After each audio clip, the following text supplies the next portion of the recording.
राम को मांग ले मेरे प्यारे, वो कृष्ण को मांग ले मेरे प्यारे। उम्र भर का सहारा मिलेगा। आइए सभी धीरे धीरे मीठी मीठी ताली सेवा करते हुए गाएंगे। ओ राम को मांग ले मेरे प्यारे, राम को मांग ले मेरे प्यारे। उम्र भर का सहारा मिलेगा। राम को मांग ले मेरे प्यारे। गाइए सभी ताली सेवा करते हुए हरि बोल। मेरे प्यारे उम्र भर का सहारा मिलेगा।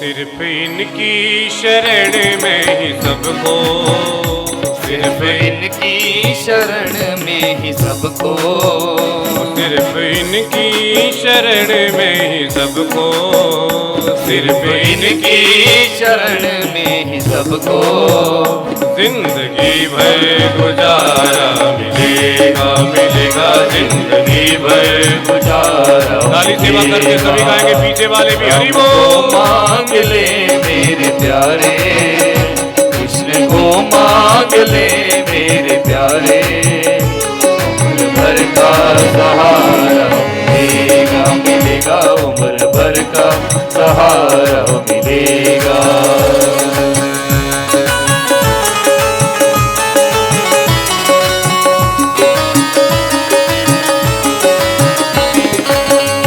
हरि बोल।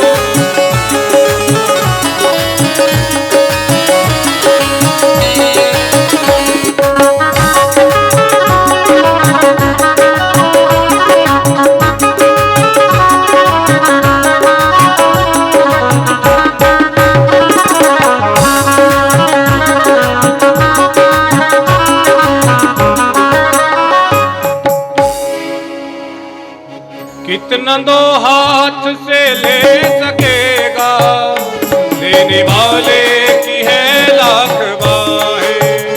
कितना दो हाथ से ले सकेगा, देने वाले की है लाख बाहें। वो कितना दो हाथों से ले सकेगा, देने वाले की है लाख बाहें। कितना दो हाथ से ले सकेगा, देने वाले की है लाख बाहें। इनका दामन पकड़ के तो देखो, इनका दामन पकड़ के तो देखो। जिंदगी भर गुजारा मिलेगा मिलेगा, जिंदगी भर गुजारा मिलेगा। राम ले मेरे प्यारे, राम को मांग ले मेरे प्यारे। उम्र भर का सहारा मिलेगा मिलेगा, उम्र भर का सहारा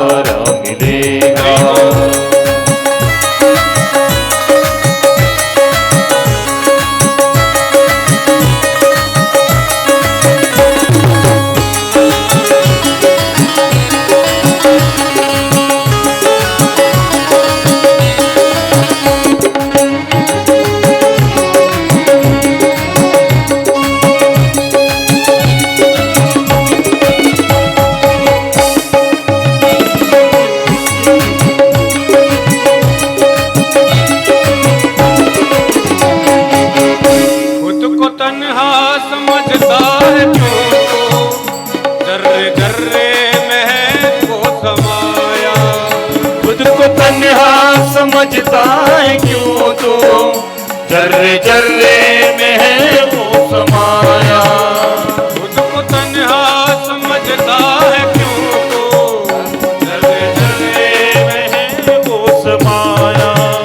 खुद को तन्हा समझता है क्यों तो, जर्रे जर्रे में है वो समाया। दुख में आवाज, दुख में आवाज देकर तो देखो, दुख में आवाज देकर तो देखो। कौशला का दुलारा मिलेगा, मिलेगा कौशला का दुलारा मिलेगा। हमको मांग ले मेरे प्यारे, कृष्ण को मांग ले मेरे प्यारे। उम्र भर का सहारा मिलेगा, मिलेगा उम्र भर का सहारा मिलेगा।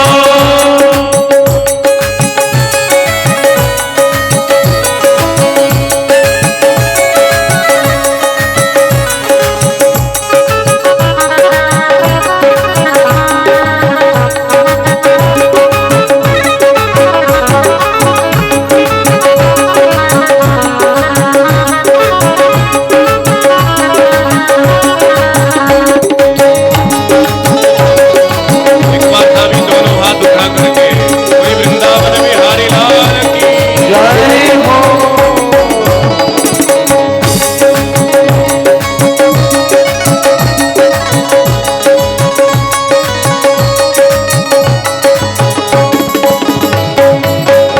रूप नैनों में इनका बसा लो, नाम लेते रहो चलते फिरते। रूप नैनों में इनका बसा लो, नाम लेते रहो चलते फिरते। रूप नैनों में इनका बसा लो, नाम लेते रहो चलते फिरते। गाइए रूप नैनों में इनका बसा लो, नाम लेते रहो चलते फिरते। चाहे तूफान हो या भंवर हो, चाहे तूफान हो या भंवर हो, हर सफर में किनारा मिलेगा, मिलेगा हर सफर में किनारा मिलेगा। राम को मांग ले मेरे प्यारे, एक बार जरा पीछे वाले भी दोनों हाथ उठा करके प्यारे। उम्र भर का सहारा मिलेगा, मिलेगा उम्र भर का सहारा मिलेगा, मिलेगा उम्र भर का सहारा मिलेगा।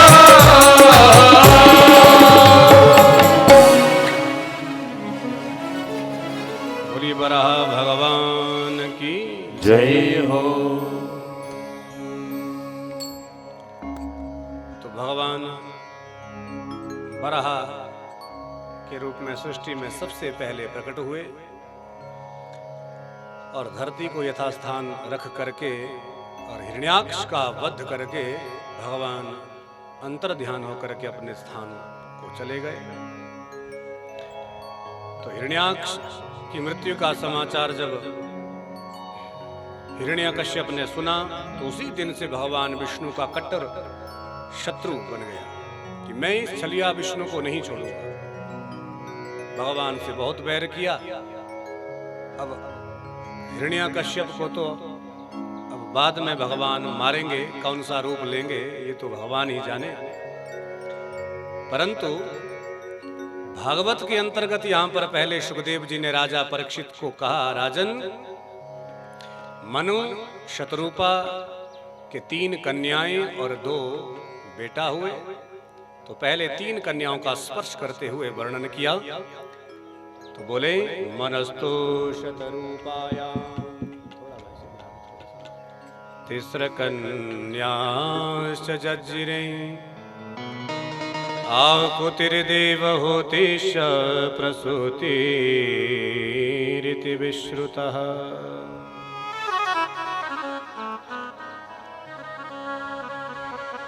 तो पहले मनु शत्रुपा की 3 कन्याएं हुई। कौन कौन सी कन्याएं हुई? आकुति, देवहूति, प्रसूति पहले मंझली बेटी का वर्णन किया। राजन, देवहूति महाराज मनु की पुत्री, सर्वांग सुंदरी, धन ऐश्वर्य की कोई महाराज के पास कमी नहीं, परंतु देवी देवहूति का विवाह एक ऋषि के साथ में हुआ, जो एकांत जंगल में कुटिया में रहते थे, धन संपदा जिनके पास कुछ भी नहीं थी। कर्दम ऋषि भगवान के बड़े भक्त, जल में बैठ करके समाधि लगाई 10,000 वर्ष, और एक बार मन में विचार आया कि मैं विवाह कर लूं। भगवान जब प्रकट हुए तो शर्म के मारे कर्दम जी भगवान से कह ही नहीं पाए कि मैं विवाह करना चाहता हूं। तो भगवान बोले, अरे कर्दम जी, हम जानते हैं आपकी विवाह करने की इच्छा है। अरे आपने जल में समाधि लगा करके 10,000 वर्षों तक हमारा तप किया, इसलिए जाओ, हम आपको आशीर्वाद देते हैं, महाराज मनु की पुत्री से आपका विवाह होगा। कालांतर में जब विवाह संपन्न हुआ विधिवत, परंतु देखो महाराज मनु की पुत्री, इतनी बड़ी महाराज की पुत्री जब कुटिया में रहने लगी तो सारा राजसी अभिमान त्याग दिया और अपने पति की सेवा करने लगी। और एक दिन कर्दम जी समाधि में ऐसे बैठे कि सैकड़ों वर्ष बीत गए, और समाधि अवस्था में भी देवी देवहूति अपने पति की सेवा कर रही है। एक दिन जब कर्दम जी की समाधि टूटी तो सामने बूढ़ी स्त्री को देखा। देवहूति बूढ़ी हो गई, हाथ जोड़ करके बोले, अरे देवी आप कौन हैं? तो हाथ जोड़ करके देवी देवहूति कहती है, महाराज मुझे नहीं पहचाना? बोले, नहीं देवी। देवहूति बोली, महाराज मैं आपकी धर्मपत्नी देवी देवहूति हूँ। अरे देवी देवहूति, आप इतनी बूढ़ी कैसे हो गई? देवी बोली, महाराज जिस दिन से विवाह करके घर में आई हूँ, कुछ ही दिन बाद आपकी समाधि ऐसी लगी, सैकड़ों वर्ष बीत गए, मैं तो बूढ़ी हो गई। कर्दम जी बोले, रे देवी, तुष्टो अहमद्य तव मानवी मानदाय शुश्रूषया परमया परया च भक्त्या। अरे देवी, आपने समाधि अवस्था में भी मेरी सेवा की, मैं आपसे बड़ा प्रसन्न हूँ, इसलिए मांगो क्या चाहती हो? देवी देवहूति बोली, महाराज विवाह के बाद प्रत्येक स्त्री की एक ही इच्छा होती है कि घर में कोई संतान हो जाए, बेटा बिटिया कुछ भी हो जाए, बस, बाकी मुझे कुछ नहीं चाहिए। कर्दम जी बोले, मां खिदो राजपुत्रित्थम आत्मानं प्रत्यनिंदिते संत सरसी वेश्यवस्थां शतानि दशकन्यका। तब कर्दम जी को ध्यान आया कि अरे भगवान ने मुझे वचन दिया था, कर्दम जी तुम विवाह करो तो मुझे भी प्रसन्नता होगी और मैं ही तुम्हारे घर में बेटा बन करके आऊंगा। तब तो महाराज देवी देवहूति से कर्दम जी बोले, जाओ देवी, कुटिया के बाहर ये जल सरोवर देख रही हो, इसमें स्नान करो।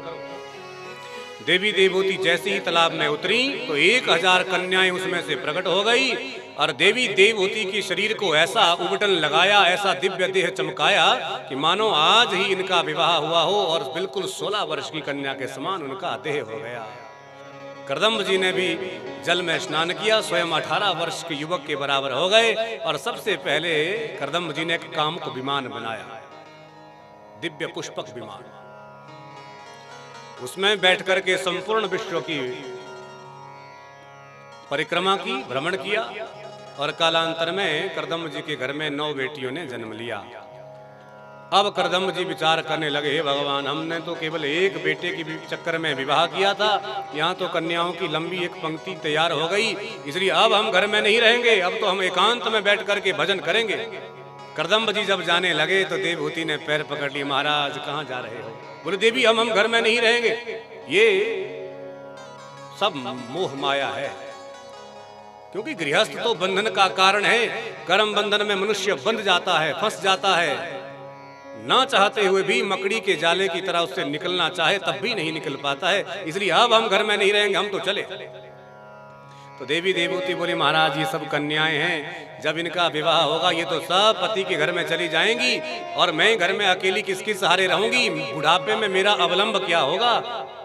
क्योंकि स्त्री कभी अकेली नहीं रह सकती है, जब कन्या छोटी होती है तो पिता के द्वारा उसकी रक्षा पोषण, उसका पालन पोषण किया जाता है, और जब वो कन्या बड़ी हो जाती है माता पिता उसका विवाह कर देते हैं तो फिर पति उसकी सेवा रक्षा करते हैं, और जब वही कन्या फिर बूढ़ी हो जाती है तो पुत्र उसकी सेवा करते हैं। तो इसलिए कन्या को कभी अकेला स्त्री को रहना संभव नहीं, तो मैं किसके सहारे रहूंगी। तब कर्दम जी को पुनः ध्यान आया, भाई भगवान ने कहा कि मैं बेटा बन करके आऊंगा। यदि भगवान ने कहा है तो भगवान बेटा बनेंगे, भगवान कभी झूठ थोड़ी कहते हैं। कन्याएं बड़ी हो गई, ब्रह्मा जी को लगा भाई देखो हमारे घर में 10 बेटे हैं। यदि आपको ध्यान होगा तो हमने अभी थोड़ी देर पहले कहा था, सृष्टि में 4 कुमारों के बाद ब्रह्मा जी ने 10 ऋषि प्रकट किए। तो ब्रह्मा जी को लगा जोड़ा बढ़िया बनेगा, कर्दम जी की यहाँ 9 कन्याएं हैं, मेरे घर में 10 बेटा है। परंतु 10वें नंबर का जो नारद है वो तो घुमक्कड़ है, घर में कभी ठहरता नहीं। तो 9 बेटाओं का विवाह विधिवत कर्दम जी की 9 कन्याओं के साथ ब्रह्मा जी ने करवा दिया। और कालांतर में कर्दम जी के घर में भगवान प्रकट हुए। जहां कर्दम जी ने भगवान को प्रकट होते देखा, शंख चक्र गदा पद्म के चिन्ह देखे, पहचान गई ये तो नारायण ही हैं। और यहाँ पर देखो कर्दम जी के घर में भगवान ने आज अवतार धारण किया, तो भगवान का नाम कपिल भगवान पड़ा। बोल कपिल भगवान की जय हो। अब कर्दम जी बोले देवी अब हम घर में रुकने वाले नहीं, अब तो हमें आज्ञा दो, अब तो एकांत में बैठ करके भगवान का भजन करेंगे। तो अब की बार देवी देवहूति ने भी रोकने का दुराग्रह नहीं किया। कर्दम जी चले गए एकांत में भगवान का भजन करने के लिए। समय बीतता गया, भगवान कपिल भगवान थोड़े से 5 वर्ष के जब हुए, बड़े हुए, तो एक दिन देवी देवहूति ने एक बढ़िया लकड़ी की चौकी लाई, उस पर स्नान ध्यान करवा करके बढ़िया गले में पुष्पों की माला, माथे पर चंदन का तिलक किया और कपिल भगवान को बैठाया और स्वयं उनके चरणों में बैठी। और देवहूति क्या कहती है चरणों में बैठ करके, निर्विण्णा नितरां भूमन असदन्द्रिय तर्षणा येन संभाव्यमानेन प्रपन्नान्धं तम प्रभो।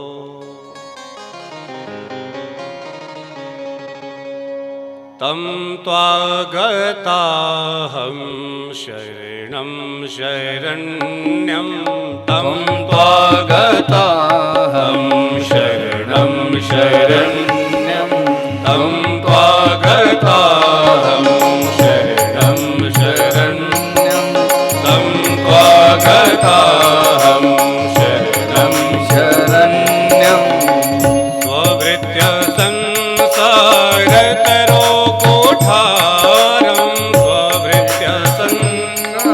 रतरो कोठारं जिघासयाहं प्रकृते पुरुषस्य, जिघासयाहं प्रकृते पुरुषस्य। नमामि सधर्मविदाम्बरीशं, नमामि सधर्मविदाम्बरीशं। तं त्वागताहं शरणं शरण्यं, तं त्वागताहं शरणं शरण्यं। तो देखिए आप जरा ध्यान देना, मैया देवहूति भगवान कपिल से कहती हैं, प्रभु मैं जानती हूं आप भगवान हैं, मेरे बेटे के रूप में आए हैं, परंतु तं त्वागताहं शरणं शरण्यं। हम संसार के घनघोर अंधकार में भटक रहे हैं, इसलिए हमारे भीतर भी घोर अंधकार भरा पड़ा है। अतः प्रभु मेरी आपसे प्रार्थना है कि भीतर के अंधकार को समाप्त कैसे किया जा सकता है। भीतर अज्ञान ही अज्ञान भरा है, तो इसलिए प्रभु तम त्वागताहं शरणं शरण्यम, मैं आपकी शरण में आई हूं। आप अपने ज्ञान रूपी खड्ग से इस अज्ञान रूपी वृक्ष को जड़ से उखाड़ फेंकिए। इसलिए मैं आपकी तम त्वागताहं शरणं शरण्यम, मैं आपकी शरण में आई हूं। और प्रभु मुझे बताओ भगवान की प्राप्ति का सरलतम मार्ग क्या है, सबसे आसान तरीका भगवान से जुड़ने का, उनको पाने का। तो कपिल भगवान बोले, मां अहिंसा सत्यमस्तेयं यावदर्थ परिग्रह निग्रहं ब्रह्मचर्यं तपः शौचं स्वाध्याय पुरुषार्चनम्। मां, भगवान को पाने का सबसे सरलतम मार्ग है प्रत्येक प्राणी से प्रेम करना। और मां, भक्त बन करके ही परमात्मा को पाया जा सकता है। यदि हम ज्ञान मार्ग से परमात्मा को पाना चाहते हैं तो जीवन पर्यंत नहीं पा सकते हैं, परंतु प्रेमी बन करके और भक्त बन करके ही भगवान को सबसे सरलता से पाया जा सकता है। इसलिए मां, भक्तों के कुछ लक्षण हैं उसके लिए। अच्छा प्रभु बताओ क्या लक्षण हैं भक्तों के? तो कपिल भगवान कहते हैं, मां, 3 प्रकार के वैसे विशेष भक्त हैं। पहला भक्त है साधारण कोटि का।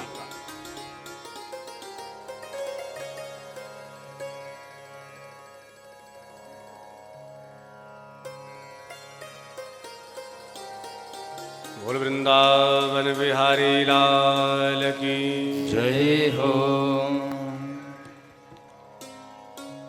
तो पहला जो भक्त है उसका लक्षण है साधारण कोटि, बिल्कुल। और दूसरा भक्त है मध्यम कोटि का, तीसरा भक्त है उत्तम कोटि का। तो साधारण भक्तों के लक्षण क्या है? जो केवल मंदिर देवालय में प्रतिमाओं को भगवान समझ करके प्रणाम करता है, ये सब साधारण भक्तों के लक्षण हैं। उदाहरण से समझिए। और दूसरा लक्षण है मध्यम कोटि, मतलब जो मंदिर की प्रतिमाओं को भी भगवान मानता है और संत महात्माओं को भी भगवान मानता है, वो है मध्यम कोटि का।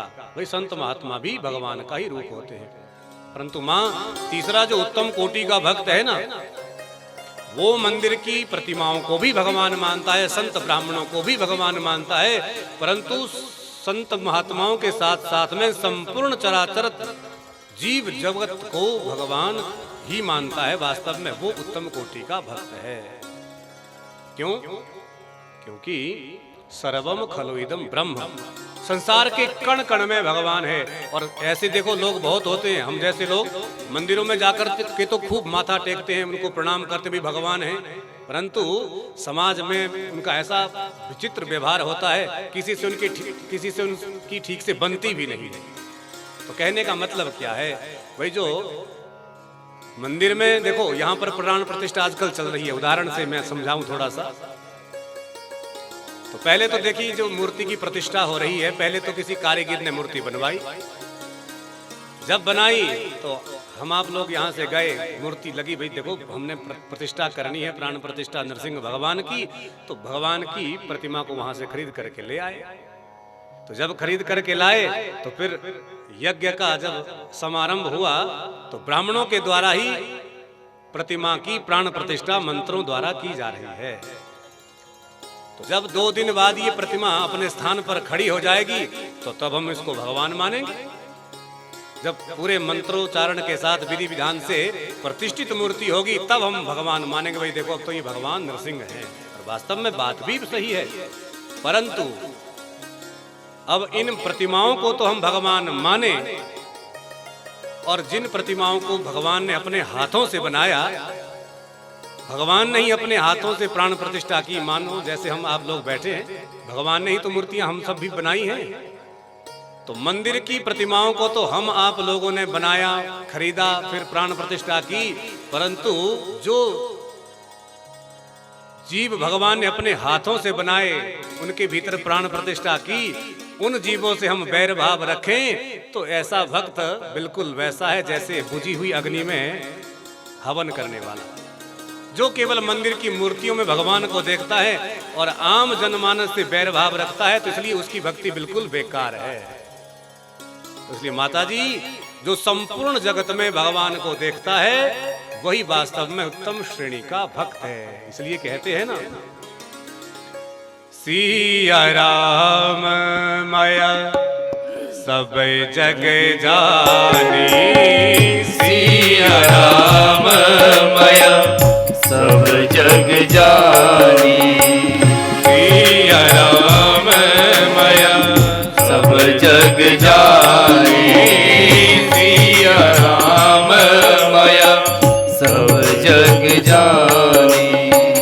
करहूं प्रणाम जोरी जोग पानी, करहूं प्रणाम जोरी जोग पानी, सिया राम माया सब जग जानी, सिया राम माया सब जग जानी।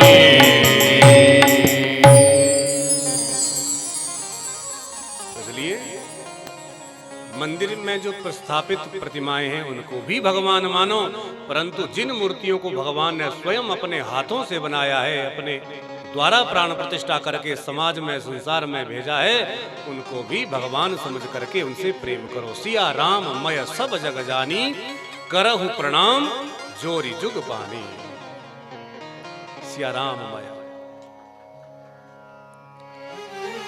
और मां एक चौथा भी भक्त होता है। अच्छा बेटा बताओ तो वो चौथा कौन सा भक्त है? तो कपिल भगवान कहते हैं, मां दीयमानम न गृह्णन्ति बिना मत सेवनम जनः। कुछ भक्त ऐसे होते हैं संसार में जो भगवान की भक्ति करते तो दिन रात हैं, परंतु फिर भी भगवान से कुछ कभी मांगते नहीं हैं। हम आप लोग भगवान की भी भक्ति करते तो थोड़ा बहुत कभी मांग भी लेते, भाई प्रभु ऐसा नहीं है, कुछ ऐसी कोई व्यवस्था हो जाए तो आपकी बड़ी कृपा होगी। तो परंतु वो चौथा भक्त भगवान से कभी कुछ नहीं मांगता, दिन रात भक्ति करता है केवल। और भगवान कहते रहे, मां और तो छोड़ो, यदि स्वयं परमात्मा उसे कुछ देना भी चाहे तो तब भी वो ठुकरा देता है कि प्रभु मुझे कुछ नहीं चाहिए। इसलिए दीयमानम न गृह्णन्ति बिना मत सेवनम जनः। तो ऐसा भक्त भगवान को सबसे ज्यादा प्रिय है। देवी देवती कहती हैं, तो प्रभु आपका कहने का तात्पर्य ये निकला, सार ये निकला, अहम सर्वेषु भूतेषु भूतात्मा वस्थितः सदा तमवज्ञाय मामर्त्य कुरुते चार विडम्बनम। संसार के कण कण में भगवान का दर्शन करो और सबसे प्रेम करो, क्योंकि प्रेम ही परमात्मा की विभूति है। प्रेम मार्ग से ही परमात्मा को सबसे ज्यादा जल्दी पाया जा सकता है। अहो वतश्वपचतो गरीयान् यज्जीवाग्रे वर्तते नाम तुभ्यम् ते पुस्तपस्ते जुहुबु सस्रुरार्या ब्रह्मानुचुर्णाम गृह्णन्ति ये ते। तब तो बारंबार देवी देवहूति ने भगवान कपिल के चरणों में प्रणाम किया और तुरंत उसी समय कपिल भगवान वहीं से अदृश्य होकर के समुद्र के बीचों बीच समाधि लगा करके बैठे और भगवान कपिल ने जल समाधि ले ली, वहीं से अदृश्य हो गए। देवी देवहूति भी वहीं से जल रूप में बदल गई और समुद्र के जल में जाकर के मिल गई और देवी देवहूति ने भी अपना देह त्याग किया। बोल कपिल भगवान की जय हो। तो सुखदेव जी कहते, राजा परीक्षित, कपिल भगवान ने जिस दिन जल में समाधि ली उसी दिन से मकर संक्रांति की परंपरा आरंभ संसार में हो गई। मकर संक्रांति का जो उत्सव होता है ये कपिल भगवान के दर्शनों के लिए ही मेला लगता है, स्नान किया जाता है, उसी दिन से ये परंपरा आरंभ हुई है। तो इसलिए भगवान से प्रेम करो, निष्कर्ष ही निकला। तो आइए, एक बड़ा सुंदर भाव है।